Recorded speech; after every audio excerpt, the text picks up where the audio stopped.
চা করে বসেছি, এত ঠান্ডা লাগছে না, কাজের লোকটা খুব সমস্যা করছে, আজকে আসেনি। ওই জন্য আবার যত বাসন সব মাজা ঘাসা, ঠান্ডায় আর হাত পা চলছে না গো। দেখি কালকে আসবে বলছে তো, জানি না। আর রুমকিকে বলছি চল কালকে কোথা থেকে একটু ঘুরে আসি। আর রুমকির মা আবার বলছে তোমরা যদি কোথাও যাও আমাকে বলো, আমিও যাব, বাড়িতে ভালো লাগছে না।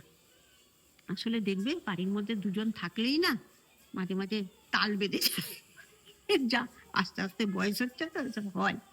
হ্যাঁ, এই হলো ব্যাপারটা। ও বলছে তোমরা গেলে আমায় বলো, আমিও তোমাদের সাথে যাব।